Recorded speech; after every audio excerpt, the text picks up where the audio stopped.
चार दोस्त 12वीं पास करने के बाद एक होटल में छोटी सी पार्टी कर रहे होते हैं और बातों ही बातों में चारों डिसाइड करते हैं कि आज से 40 साल के बाद आज ही के दिन 1 जनवरी को हम फिर से यही मिलकर पार्टी करेंगे। और हाँ, जो सबसे आखिर में आएगा सबका बिल वही पे करेगा। होटल का वेटर भी ये सब देख रहा था, कहने लगा 40 साल बाद अगर मैं भी यहीं रहा तो आपकी ये पार्टी जरूर देखूंगा।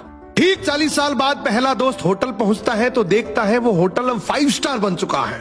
अब वहां पर सब कुछ बदल चुका है। तो एक शख्स उसे पहचान जाता है और कहता है सर बैठिए, मैं आपको पहचान गया, मैं वही वेटर हूं जो अब इस होटल का मालिक बन चुका हूं। वो कहता है क्या बात है। इतने में दूसरा दोस्त आ जाता है, दोनों की बातचीत शुरू होती है कि बिजनेस ग्रो कर गया, सब कुछ अच्छा चल रहा है। दोनों अपनी अपनी बातें शेयर कर ही रहे होते हैं कि तीसरा दोस्त भी पहुंच जाता है, लेकिन चौथा दोस्त अब भी नहीं आया। तो जो सेठ होता है वो कहता है आप ऑर्डर कीजिए, मेन्यू में खाना वगैरह सेलेक्ट कीजिए, इतने में आपका दोस्त भी आ जाएगा। अब खाना भी लग गया, वेट करते करते काफी देर हो गई। उदास मन से ये तीनों दोस्त डिनर शुरू कर देते हैं। तीनों ने डिनर कर भी लिया लेकिन चौथा दोस्त अब भी नहीं आया। अब जब बिल देने की बारी आती है तो कहते हैं कि विकास तो शायद बहुत बड़ा आदमी बन गया, हम सबको इग्नोर कर रहा है, चलो हम ही बिल पे कर देते हैं। जैसे ही बिल पे करने के लिए काउंटर पे पहुंचे तो काउंटर का मैनेजर बोला आपका बिल तो ऑलरेडी पे हो चुका है।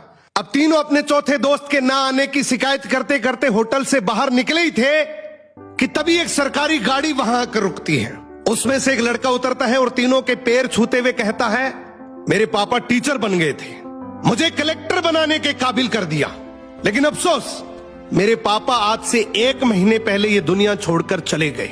उन्होंने आखिरी वक्त में आपके इस वादे के बारे में मुझे बताया था और कहा था कि जब तीनों पार्टी खत्म कर ले तो उसके बाद तू वहां जाना और पेमेंट वगैरह कर देना। लड़का हाथ जोड़कर बोला मेरे पापा अब इस दुनिया में नहीं रहे, उनका वादा पूरा करने के लिए मैं आया हूं। अब ये तीनों नम आंखों से रियलाइज करते हैं कि हम 40 साल बाद ही क्यों मिले, 40 दिन बाद क्यों नहीं मिले। सपनों से हमेशा मिलते रहिए, इससे पहले कि कोई आपका अपना ये दुनिया छोड़कर चला जाए, क्योंकि आदमी सिर्फ एक पानी का बुलबुला है। अब ये रील टेक करो ऐसे दोस्त को जिससे आप काफी टाइम से नहीं मिले और अब उससे मिलना चाहते हो।